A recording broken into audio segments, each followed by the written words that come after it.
como aqui a gente está falando de forma geral do propósito dos selos, das trombetas e das taças, e na verdade vai além do capítulo 6, eu vou começar pelas observações. A semana passada, a gente viu que o primeiro propósito que a gente destacou aqui, foi que o juízo de Deus derramado, nós vamos ver que há juízo de Deus derramado sobre os habitantes da terra.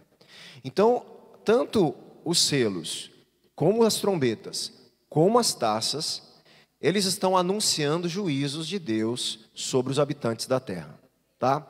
Segunda coisa, esses juízos, eles são respostas de Deus às orações imprecatórias dos santos, que clamam por justiça e vingança. Então olha lá, de novo, para a gente pegar aqui. Selo, trombeta e taça. Justiça de Deus sobre os habitantes da terra, certo? Segundo, esses juízos, eles são resposta de Deus à oração dos santos, dos mártires. Então isso é uma coisa importante. Existe um clamor dos mártires por justiça. Parte dos juízos de Deus é uma resposta de Deus à oração daqueles que tinham sido martirizados e aqueles que ainda serão martirizados. Tá? Então nós vimos isso semana passada. Ponto 3 agora daqui em diante.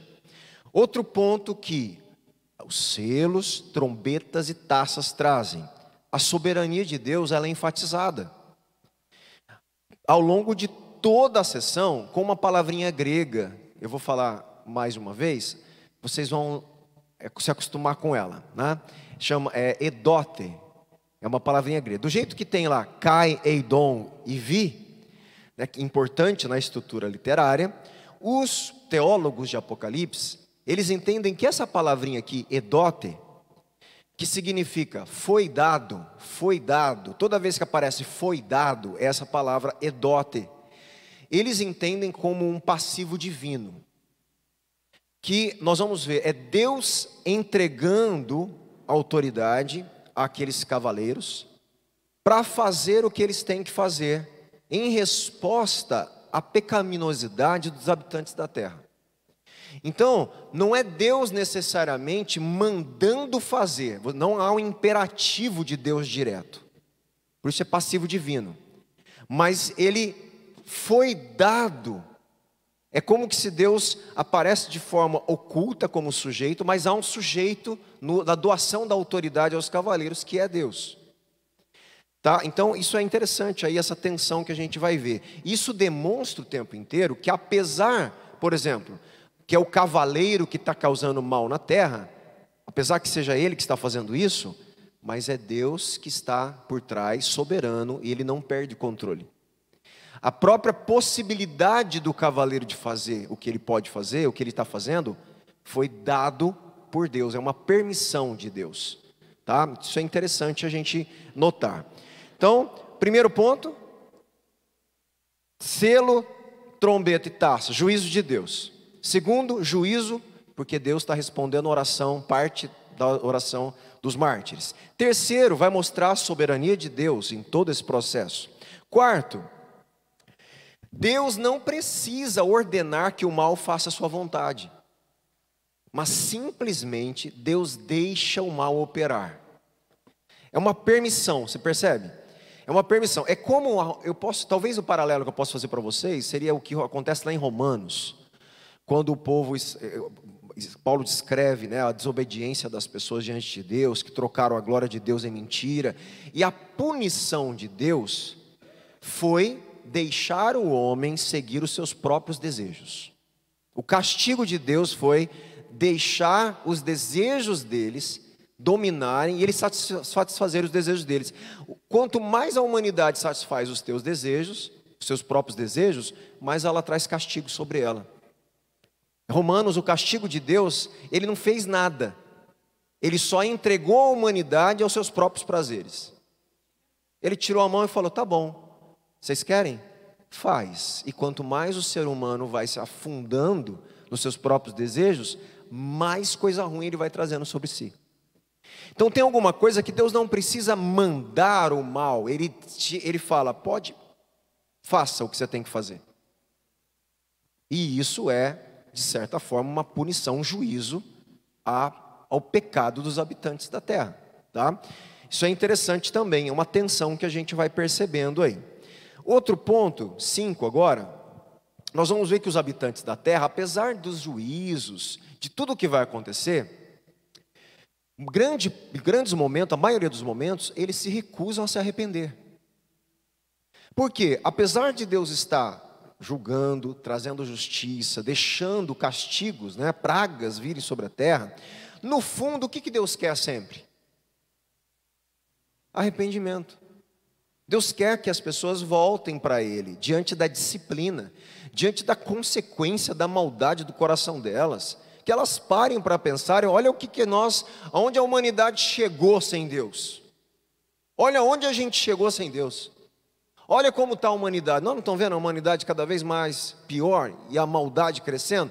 O que Deus espera? Que a gente olhe para isso e fale, olha onde a humanidade vai sem Deus, e Ele quer que a gente pare, pense, reflita, se arrependa e volte para Ele. E os juízos também têm essa possibilidade, mas é enfatizado, eles não se arrependeram. Tá? 6, o derramamento de juízo tem um propósito redentor, e é parte da oportunidade de arrependimento. Então o juízo, ele também é parte de oportunidade. Apesar de haver castigo ali, né, nós vamos ver coisas seríssimas, né? Morte inclusive. Mas no meio do caos, do juízo, da disciplina, Deus queria e esperava, e Deus permitiu, deu oportunidade para arrependimento dessas pessoas se voltarem para Ele, né? Aqui, olha, deixa eu ler aqui. Os juízos de Deus são um ato de misericórdia, pois eles expõem a fragilidade dos deuses humanos. E eles conclamam, né, chamam a humanidade pecadora: temei a Deus e dai-lhe glória, porque a hora do seu juízo chegou. Então é mais ou menos assim, vocês estão vendo? Chegou o momento, se arrependam. Temam a Deus, voltem-se para Deus, dê glória a Deus, e Deus vai perdoar vocês, Deus vai salvar, Deus vai colocar vocês no reino dEle. Mas a humanidade se endurece a cada vez mais, e os castigos também se endurecem. Tá? É difícil falar isso, porque não é tanto assim, mas é mais ou menos algumas situações, né, que a gente vê alguns pais com os filhos. O pai vai lá, disciplina o filho, para quê? Porque o pai odeia o filho? Porque o pai quer o mal do filho? Não. Ao invés do filho cair a ficha dele, ele se falar, poxa, pisei na bola, né? Deixa eu voltar. Aí ele se endurece. Mais ainda. Aí o pai tem que às vezes ser mais firme em algumas situações, né? E o filho, ao invés de se arrepender, ele se endurece. Mais ainda. E isso vai fazendo o quê? Um afastamento pelo coração rebelde e desobediente daquele filho, e duro. Isso vai causando um afastamento, e ele não mais desfruta de tudo aquilo que o pai queria proporcionar: a casa, né, as coisas boas, o relacionamento, o amor, o cuidado, porque ele se afasta. A humanidade é mais ou menos isso que ela vai fazendo com Deus. Deus disciplina, mas disciplina para falar: filho, cai a ficha, estou chamando tua atenção, está errado isso, não é isso que você tem que ir, vem para cá. Aí a humanidade se endurece, mais obstinada, e vai se afastando, e Deus vai acirrando a disciplina. Os juízos são isso, gente, ele vai aumentando e vai piorando. O selo atinge um pedaço da terra, as trombetas aumentam o pedaço da terra, e as taças mais ainda. Deus vai simplesmente apertando, né? Como fala, apertando a porca, né? E o cerco vai fechando e vai piorando, porque a humanidade vai se endurecendo. Então é um ato de misericórdia os juízos, para que a humanidade parasse e pensasse: poxa, nós estamos nos afundando sem Deus, precisamos de Deus, né? Mas infelizmente uma grande parte dos habitantes da terra não fazem isso. Assim, os juízos são parte da missão de Deus no mundo. A tensão que existe, né, entre a oferta de arrependimento de Deus, né, e a rejeição da oferta é parte da mensagem de Apocalipse. É o tempo inteiro Deus ofertando possibilidades, até para as igrejas, não é isso? Aquelas igrejas que estavam erradas, o que ele falava? Jesus falava: arrependam-se, lembra de onde você caiu, volta, para você poder herdar a vida eterna, para você herdar a árvore da vida, para você arrependa-se. Aquelas mensagens duras para as igrejas mais difíceis, era para que elas se arrependessem e voltassem. Jesus queria elas de volta, né? Então algumas a gente não sabe, né? Nós não temos o relato se elas se arrependeram, se Laodiceia se arrependeu, a gente não tem esse relato. Mas a mensagem é essa, é uma tensão entre, eu estou te oferecendo oportunidade de vida, de arrependimento, e uma rejeição ao arrependimento. E aí os juízos de Deus vindo sobre a humanidade. E o último ponto aqui, tudo isso que eu estou falando, eu vou colocar no grupo lá, para você lembrar, 7 propósitos dos selos, das trombetas e das taças. Nós estamos tocando aqui, tá? E o último, nós vamos ver, conforme a gente lê Apocalipse, que há uma demolição progressiva da criação. A criação vai se acabando, vai sendo destruída, né? Por isso que alguns acham, que falam de uma destruição da terra, mas a gente vai chegar aqui onde eu vou falar. À medida que a ordem criada é abalada nos episódios dos selos, a gente vai ver, e depois nos das trombetas, das taças, né? Primeiro 1/3 da terra, e então toda a criação, ela é afetada pelos juízos. Isso prepara a consumação final. O que é a consumação final? Destruição total? Não, destruição para renovação. O que as pessoas não entendiam é que toda essa destruição era como o oleiro quebrando o barro e fazendo de novo. É como o ourives pegando uma joia, que é a criação criada, mas que estava corrompida, cheia de sujeira, ele tem que botar no fogo de novo. Aí ele põe no fogo, tira a forma daquilo, mas o ouro está lá. E ele começa a purificar, e depois ele monta de novo. Isso é a nova céu, nova terra. Deus não vai destruir a terra para destruir a terra. Deus vai pôr a terra no fogo do juízo dele para tirar a impureza e refazer a criação. Numa nova, por isso chama lá no final, novo céu e nova terra. Então não é destruição para acabar, é destruição para renovar. Destruição para fazer o que Deus sempre quis desde o Éden. E que o pecado interrompeu por um tempo. Mas o que Deus queria vai acontecer, que o reino dele enchesse toda a terra. Que a glória dele enchesse toda a terra. Isso vai acontecer. E Apocalipse é justamente mostrando e conduzindo a gente para isso.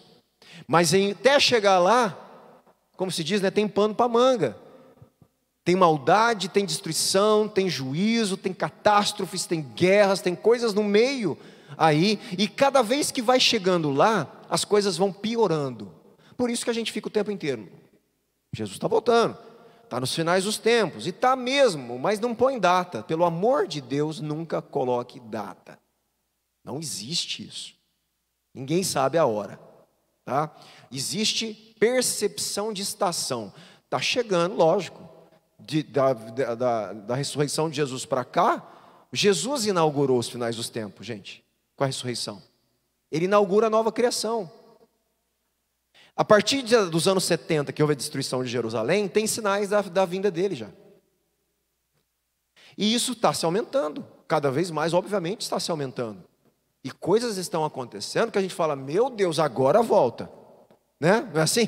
Não, agora não tem jeito. Mas cada geração percebeu isso, agora volta. E eles morreram e não voltou. Então, a questão é, Jesus vai voltar, esse é um fato, só não marque data. Que nós estamos mais próximos a cada dia? Sim, óbvio. A questão não é descobrir a data, é saber como se portar. É isso que o livro de Apocalipse vai mostrar para a gente, como a gente se porta nos sinais dos tempos. Sendo perseverante a Cristo, na fidelidade a Cristo. É isso que Ele quer da gente, né? E a gente está vendo isso aí. Então, já vimos aqui os propósitos. Então, vai ficar lá no grupo para vocês retomarem e darem uma olhada aí, tá bom? Agora sim, vamos ler do versículo 1 ao 8 novamente. E aí eu volto de novo com várias observações, mas vamos pegar esses versículos e quase decorar aí. Vamos lá. Versículo 1: Vi quando o cordeiro quebrou o primeiro dos 7 selos, e ouvi um dos 4 seres viventes dizendo, como se fosse som de trovão: venha. Vi então, e eis um cavalo branco. O seu cavaleiro tinha um arco, e foi-lhe dada uma coroa, e ele saiu vencendo e para vencer. Quando o cordeiro quebrou o segundo selo, ouvi o segundo ser vivente dizendo: venha. E saiu outro cavalo que era vermelho, e ao seu cavaleiro foi dado, edote, foi dado, tá? É aquela palavrinha que eu falei: poder para tirar a paz da terra e fazer com que os homens matassem uns aos outros. Também, edote, foi dada uma grande espada. Quando o cordeiro quebrou o terceiro selo, ouvi o terceiro ser vivente dizendo: venha. E então olhei, e eis um cavalo preto, e o seu cavaleiro com uma balança na mão. E ouvi o que parecia uma voz no meio dos 4 seres viventes, dizendo: uma medida de trigo por 1 denário, 3 medidas de cevada por 1 denário, e não danifique o azeite e o vinho. Quando o cordeiro quebrou o 4º selo, ouvi a voz do 4º ser vivente, dizendo: venha. Vi então, e eis um cavalo amarelo, o seu cavaleiro se chama Morte, e o inferno o estava seguindo. E lhes, edote, foi dada autoridade sobre a 4ª parte da terra para matar a espada pela fome, com a mortandade por meio dos animais selvagens da terra. Então até aqui, os 4 cavaleiros, cada um trazendo, algumas questões aí complicadas para a terra e comprometendo parcela dos habitantes da terra. Mas vamos voltar lá atrás e também algumas observações antes da gente continuar lendo. Então, essas figuras que estão acontecendo, elas são novas? Será que na imaginação profética judaica, eles tinham da onde tirar base para o que está sendo escrito em Apocalipse, e até para interpretar, para ter uma ideia, ou é tudo novo? Olha que interessante. Lembra que eu sempre tento ligar com o Antigo Testamento, coisas que aconteceram, né? Inclusive as pragas, você pode lembrar do Egito, tá? Não tem problema nenhum. São pragas, e principalmente quando a gente for ler sobre as 2 testemunhas, que tinham poder para trazer pragas de julgamento. Lembra a figura mosaica de Moisés, trazendo praga no Egito. Então muita coisa alude, ecoa coisas que aconteceram no Antigo Testamento. Isso é importante. A Bíblia está toda conectada, gente, né? Aqui, essa imagem, por exemplo, dos 4 cavaleiros, vamos abrir comigo? Abre aí comigo, não sei se o Davi está rápido aí, vai lá em Zacarias, capítulo 1.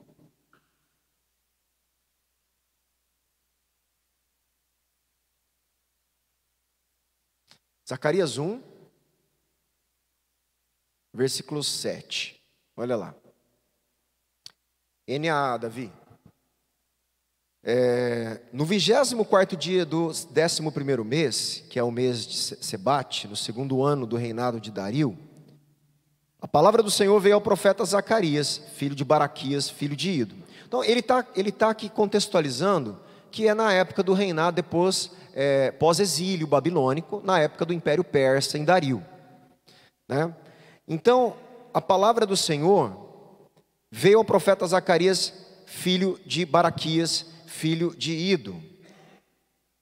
Tive de noite uma visão, e eis um homem montado num cavalo vermelho. Olha lá. Lá em Zacarias já tinha uma profecia, que a figura dessa profecia eram cavalos e cavaleiros, com cores. Olha, você vê que interessante? Então, olha, vamos continuar aqui. Ele estava parado entre as murtas que havia num vale profundo. Atrás dele se achavam cavalos vermelhos, baios, ou algumas traduções acho que marrons, e brancos.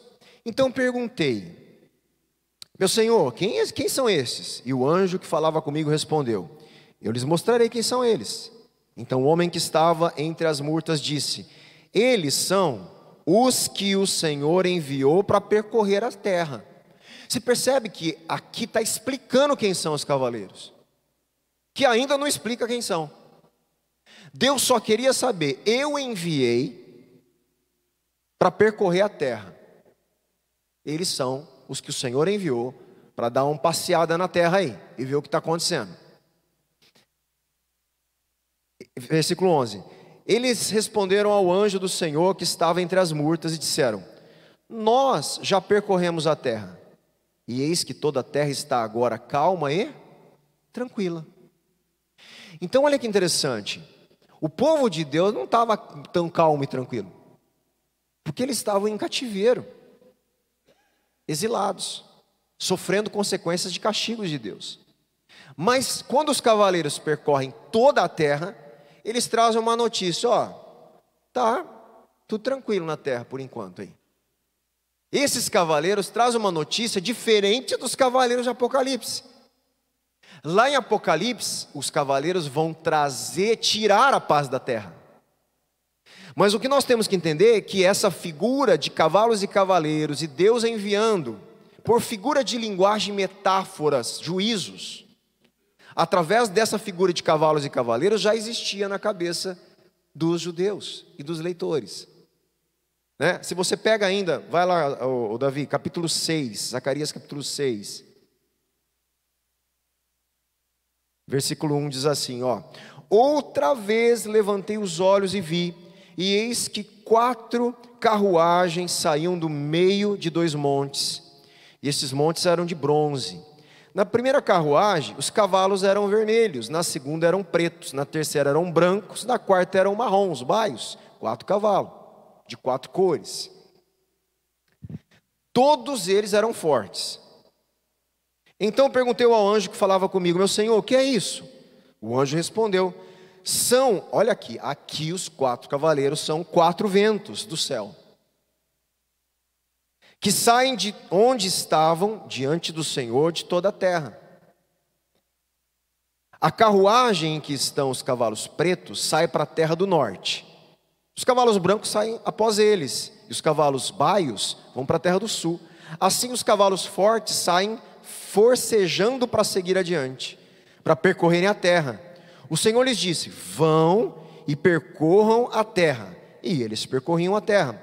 Então ele me chamou e me disse: eis que aqueles que saíam para a terra do norte fazem o meu espírito repousar na terra do norte.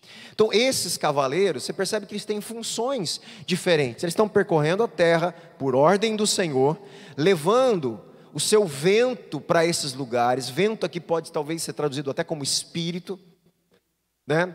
Da parte, porque a palavra é igual no hebraico e inclusive no grego. Então você pode traduzir como espírito, pode traduzir como vento. Então provavelmente um vento, um espírito, algo que saía do próprio Deus para fazer algo na terra, representado em cavaleiros e cavalos. Isso pode ter ação através de humanas, através de reinos humanos. Deus pode fazer isso de várias formas acontecerem, a gente não sabe, né? O que aqui ele fala simplesmente são ventos, e o que foi para o norte leva o meu espírito para lá.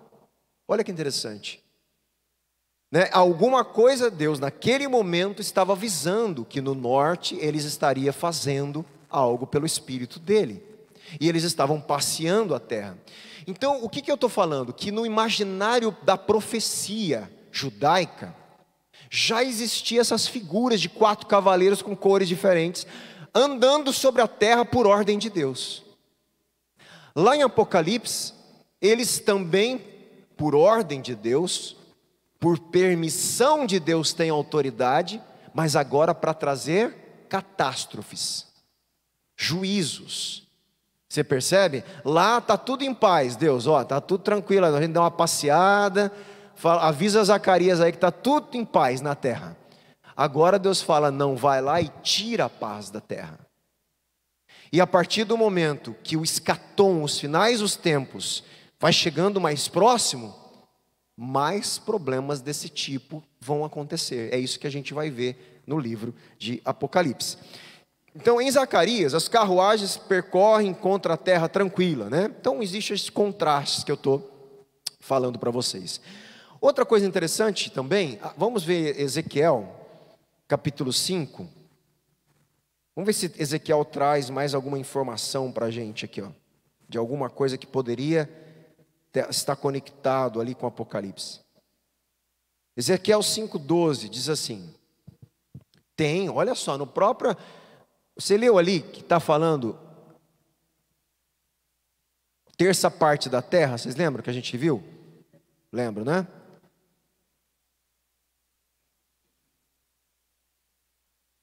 Aqui em Ezequiel a mesma coisa, ó, Ezequiel 5,12.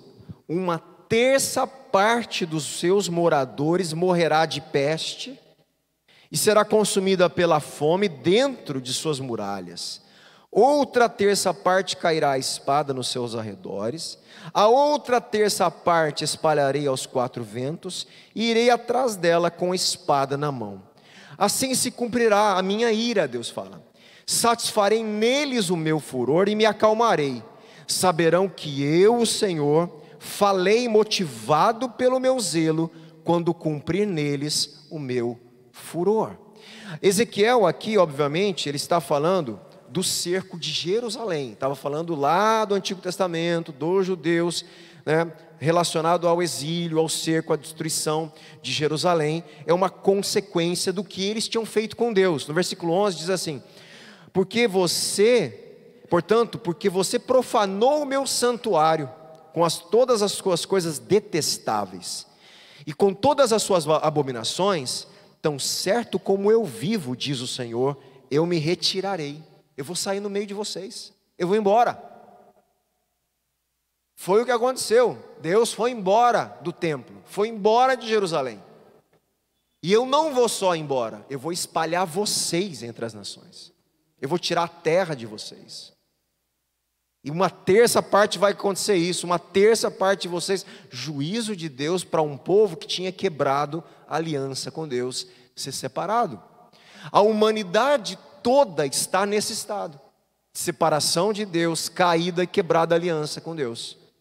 Se ela não encontra Cristo para reatar a aliança, vai acontecer sobre os habitantes da terra o que está escrito em Apocalipse. É isso que a gente tem que entender. Então, o que eu estou mostrando? Você percebe que tem uma base do Antigo Testamento para toda essa profecia, para o que está acontecendo em Apocalipse. Tá ok? Vamos voltar então aqui na versículo 1 e 2. Aí eu faço um comentário antes de novo. Vi quando o Cordeiro quebrou o primeiro dos 7 selos. E ouvi um dos 4 seres viventes, dizendo como se fosse som de trovão, venha. Vi então e eis um cavalo branco, o seu cavaleiro tinha um arco, e foi-lhe dada, edote, uma coroa, e ele saiu vencendo e para vencer. Cada um dos cavaleiros aqui, desses 4, representa alguns aspectos da depravação da própria humanidade. O primeiro cavaleiro saiu vencendo e para vencer. Ele fala de conquista. Conquistando, ele fala de conquista. O segundo cavaleiro enfoca a guerra civil. Nós vamos ver. O terceiro cavaleiro enfoca a fome. E o quarto, a morte. Eu já vou antecipar aqui. Você percebe que existe uma progressão no juízo. Um cavaleiro sai, calma que eu vou explicar o que eu estou falando, para conquistar, para impor. Quem faz isso? Quem tem poder. Foi dado coroa para ele fazer isso. Ele tem autoridade para fazer isso, para conquistar, como um império, como alguém poderoso que vai e quer dominar os outros seres humanos, certo? Ele sai para conquistar. Só que quando você sai para conquistar, você promove guerra. Quando você promove guerra, tem fome. E quando a população está com fome, tem morte, pela fome e pela guerra, e pela ambição humana da conquista. É um encadeamento de ações. Então, um juízo leva a outro, leva a outro. Então, os 4 cavaleiros, os 3 últimos, estão conectados à ação do primeiro. E é interessante porque que o primeiro aparece como cavaleiro branco. Porque quem está montado num cavalo branco em Apocalipse é Jesus. Ele que vem num cavalo branco vencendo e para vencer, no final, e vence os seus inimigos. Então aqui é algo interessante que eu já vou caminhar com vocês nisso. Mas antes, os cavaleiros representam as consequências, presta atenção. Então, o que os cavaleiros representam em Apocalipse? As consequências e o juízo de uma vida inimiga de Deus. Os cavaleiros representam as consequências e o juízo de uma vida inimiga de Deus. Tá? Eles representam isso. Aí, por quê? A gente pode falar até aí. A partir daí é especulação. A gente pode especular, mas são espirituais? São demônios? São cavaleiros físicos? Não, porque ninguém faz guerra mais com cavalo. Está representando força armada, militar hoje? Pode ser, pode não ser. Aí são especulações. Porque a gente quer ficar cavucando coisa que a Bíblia não está dando para a gente. Então, o que eu faço? Pastor Rodrigo, eu me detenho até onde eu tenho certeza. O resto a gente pode, eu acho que a Rússia deve ser um desses cavaleiros, né? O povo começa a achar um monte de coisa. Eu acho. Tá, meu irmão, acho o que você quiser. Eu acho que o Estado Islâmico também é. Eu acho que a Coreia, eu acho que não sei quem. Tá, ache. Para mim, tudo isso faz parte dos finais dos tempos. Mas eu falar que o cavaleiro tal é tal, sabe essas coisas que já fizeram um monte, que deu um monte, todo mundo que fez isso deu errado. Eu não vou fazer. Para quê? Se Apocalipse não quer que eu faça isso. Ele não foi escrito para eu fazer isso.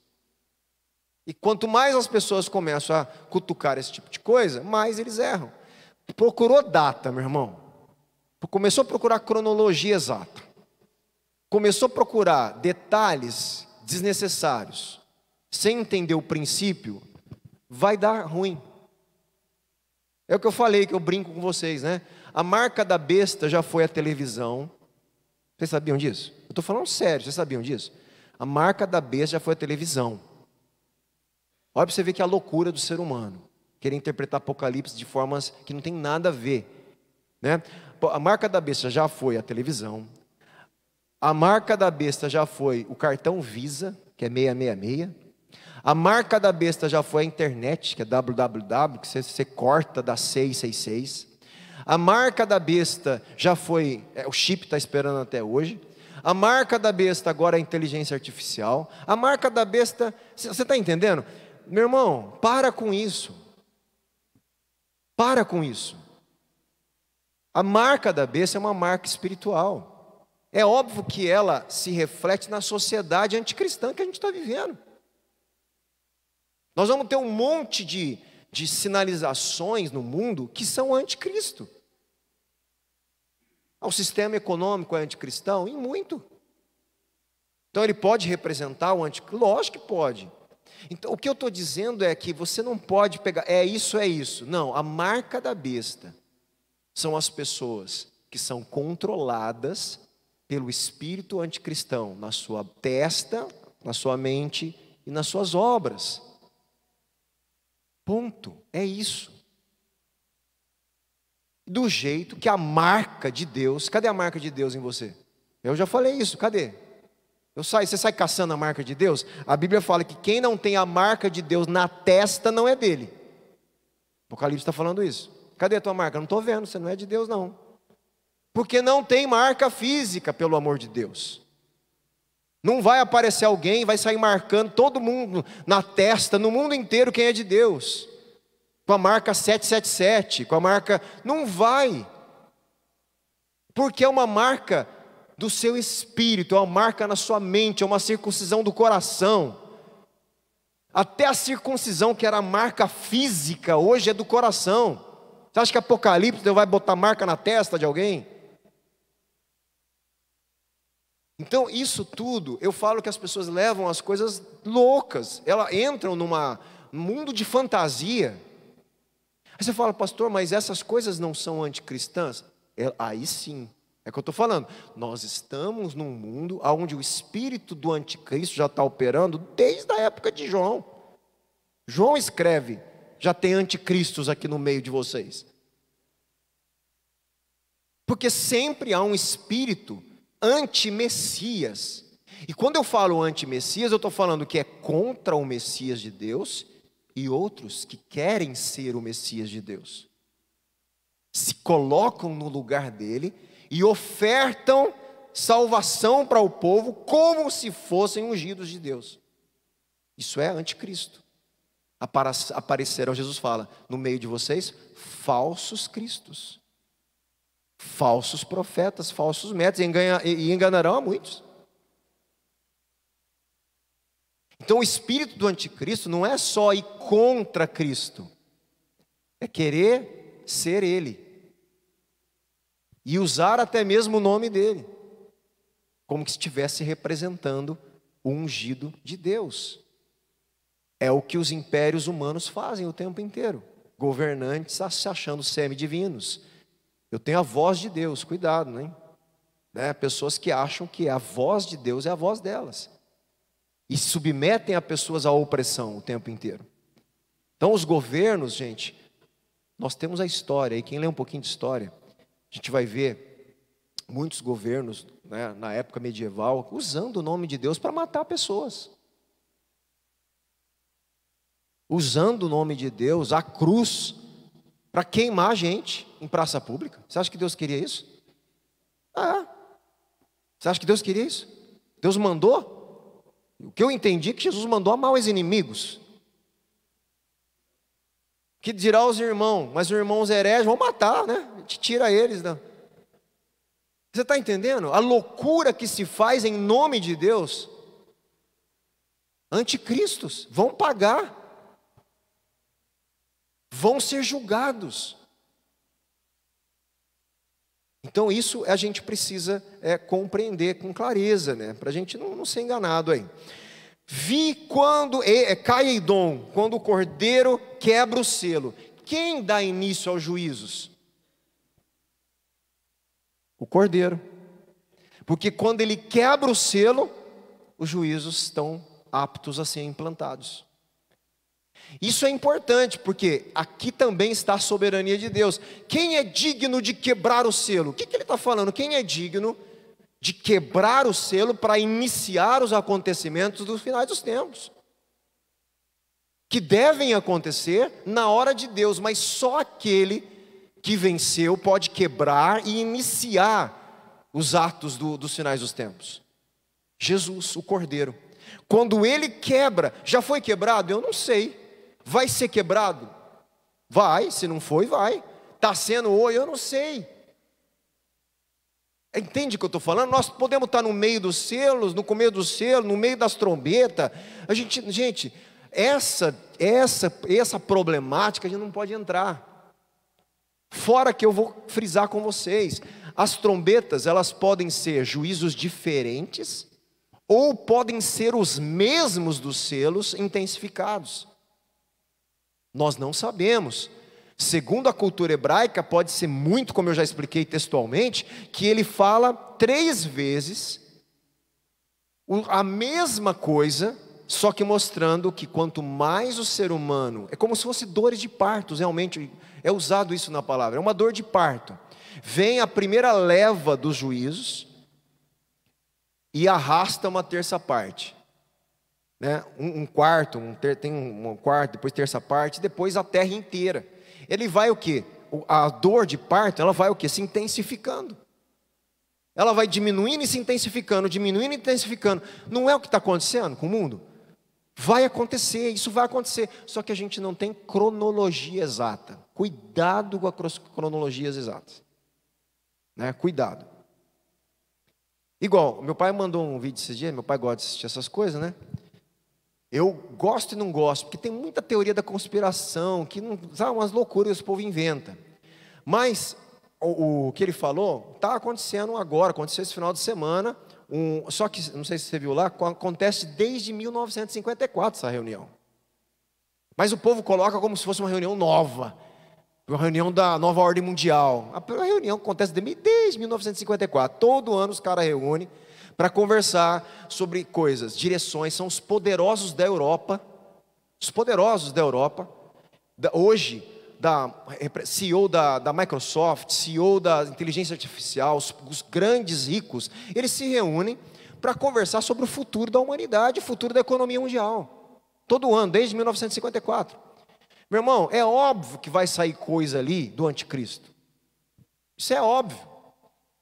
Se quanto mais está chegando, mais as pessoas estão distantes de Deus, mais a mentalidade daquelas pessoas vão funcionar de uma forma preparando os finais dos tempos anticristãos. É óbvio, não é novidade.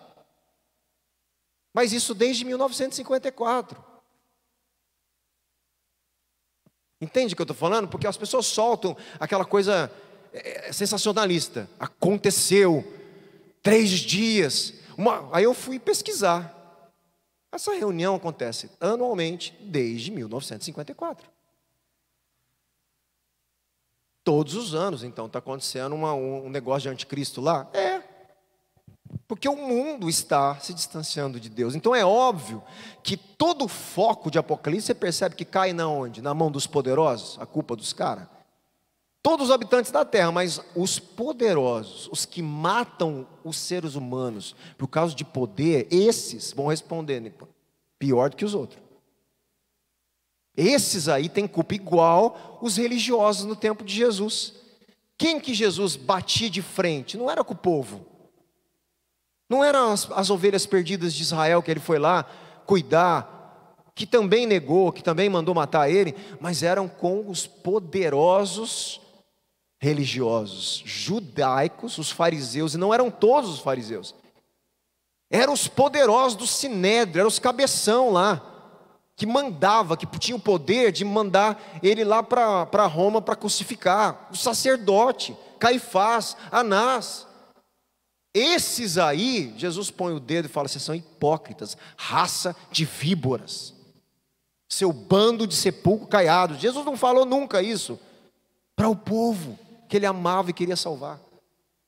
Para os poderosos, para que tinha o poder, que guiava as pessoas para longe de Deus, com uma capa de religiosidade, usando a religião.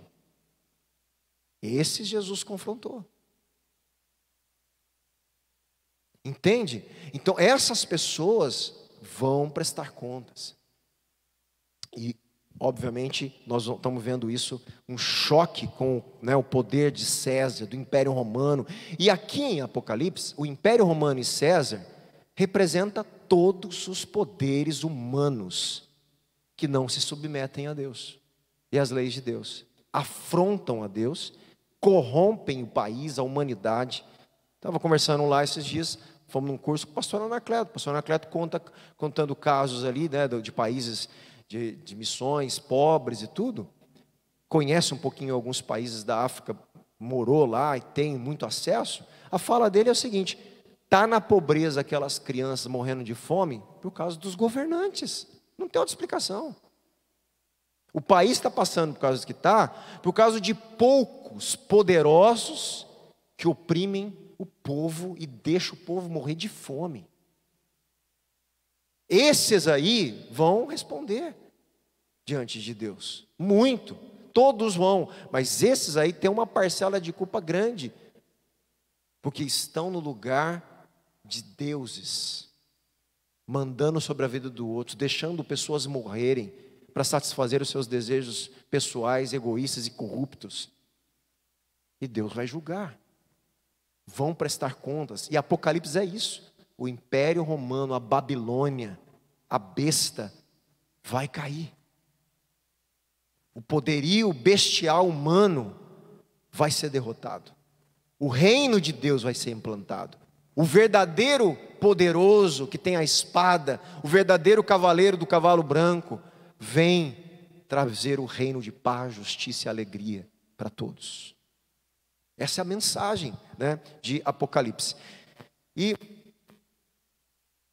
quebrou o primeiro dos 7 selos.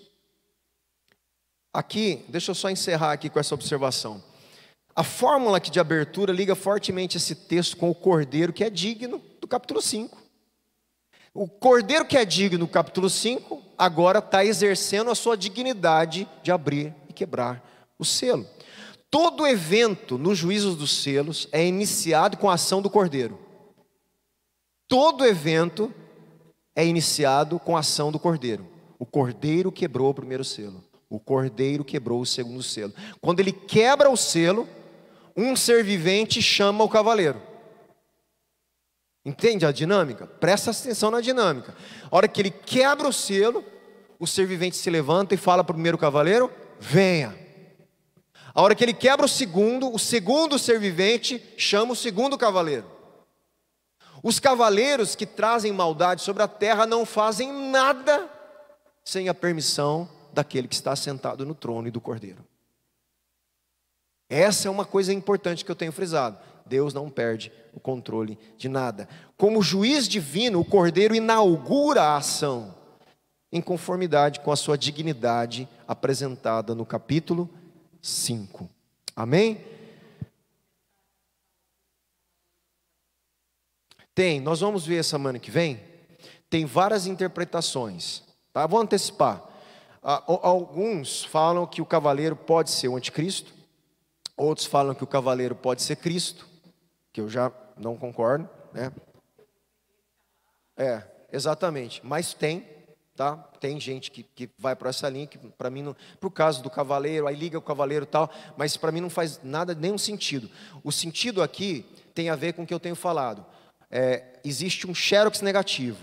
Por exemplo, não existe o selo de Deus na testa? Aí Satanás vai lá e quer falar que tem um selo na testa.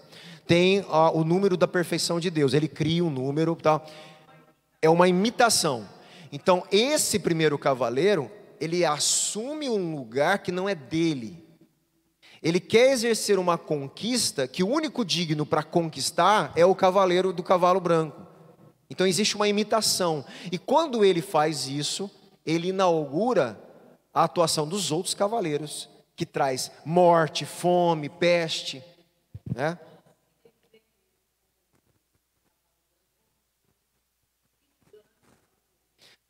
Então essa é uma interpretação. Então pode ser o anticristo para alguns, e outra interpretação que depois eu vou colocar melhor, eu vou explicar, que para alguns pode ser a própria humanidade. Então, por exemplo, um próprio reino humano, imperador, não tem imperador, mas governos, por exemplo, vamos supor, a gente está numa guerra aí, né? Tem uma possibilidade até de uma terceira guerra mundial, conforme algumas coisas acontecerem, né? Vamos supor que a Rússia, a Coreia do Norte se une lá, a Ucrânia dá uma louca, quer unir com a OTAN, que é o que a Rússia não quer, de repente os Estados Unidos entram, vira guerra.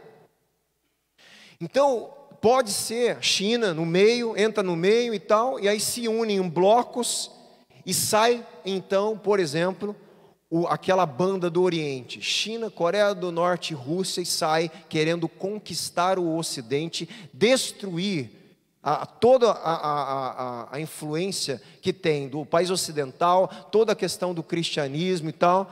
Então isso pode ser o cavalo branco, por exemplo. Então não necessariamente é uma pessoa, é um bloco da humanidade com poder para conquistar e trazer guerra civil. Essa é uma interpretação. Alguns mesclam, vai acontecer isso liderado pelo anticristo.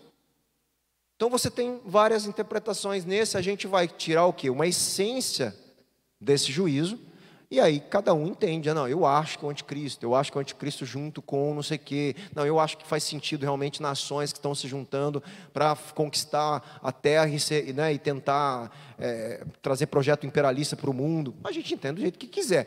A questão é, vamos entender a essência, e aí eu só não concordo com que seja Cristo que tenha essa interpretação. Tá? Essa para mim eu excluo, mas eu falo que tem pessoas que trazem como interpretação.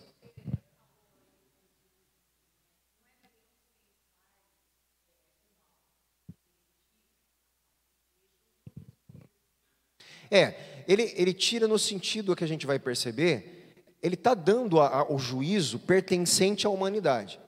Mas nós não podemos perder de vista que o Cordeiro está iniciando. Então, por exemplo, se Deus não... É vontade de Deus. É isso que a gente tem. Não é vontade de Deus que o cavaleiro destrua a terra? É vontade de Deus. Não é isso, não é uma ação direta de Deus. né, por exemplo, pelos seres celestiais enviados da parte dele, executando isso. Não. Ele entrega a própria humanidade a si própria, e todo o senso de poder, de vaidade, de senso de poder humano vai causar a guerra civil, como a gente sabe. Então ele deixa agora, tem que acontecer isso. É como que você falou, Deus fala assim, é hora. E ele solta aquilo para aquilo acontecer.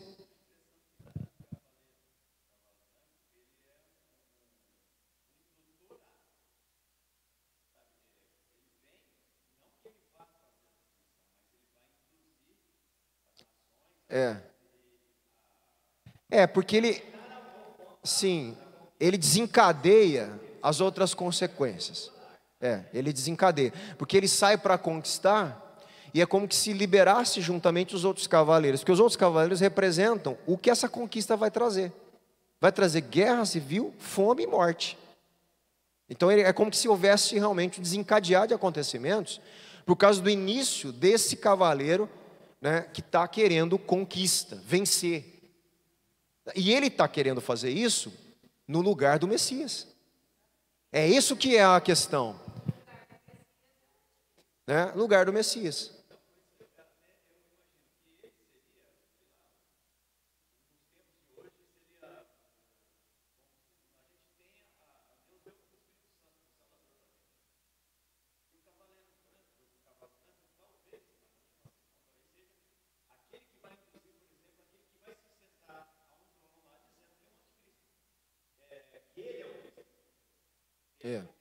Exato, essa é uma linha de interpretação, tá? Essa é uma linha de interpretação. Alguns personificam o cavaleiro como essa figura que se diz o Cristo, ou ungido, porque quando a gente fala Cristo, lembra que ele não está falando que ele é Jesus, ele está falando que é o Salvador do mundo. O ungido é o Salvador. Eu vou trazer. O que o anticristo vai fazer? Eu vou trazer ordem, eu vou trazer paz, eu vou trazer toda a vida, saúde que a humanidade precisa. Eu tenho uma solução para a terra. O anticristo vai até usar as religiões, ele pode usar o nome de Deus e falar, podem me adorar, pode vir comigo aqui porque eu sou o cara. E todo mundo vai falar, rapaz, esse cara tem um bom plano de governo, esse cara aí realmente ele tem poder para abençoar a terra. Pronto, é o anticristo. Só que todo o espírito dele é contra Jesus. Ele não vai levar as pessoas ao Cristo, a Jesus. A religião dele vai afastar as pessoas do verdadeiro evangelho, para ele e para a sua própria estrutura religiosa. Exato. Então é uma conquista. Exato. Então olha só que interessante. Então esse é o espírito do anticristo, se dizendo Cristo. Ele se coloca no lugar, eu sou. Então essa é uma característica que a gente pode ver aí. E isso pode acontecer, é o que eu estou falando. A gente entende que há uma figura, mas provavelmente não vai estar sozinho, gente. Tá? É uma estrutura de governo encabeçada por alguém provavelmente popular, que todo mundo gosta, carismático, que chegou, e os cristãos vão ser enganados, muitos vão ser enganados, vão falar, ponto, esse cara é o cara. Olha lá, o que ele está trazendo. Então, gente, é o perigo de não compreendermos o evangelho. Da gente ouvir alguém falando de Deus e achar que é de Deus. Por isso aqui é o que vem pouca gente, né? É uma das coisas mais importantes que os cristãos deixaram de fazer, estudar a Bíblia. Saber identificar o que é certo e errado, saber identificar evangelho. Isso é uma das coisas mais importantes que, infelizmente, os antigos se debruçavam, estudavam, queriam entender. E a nossa geração nem lê quer.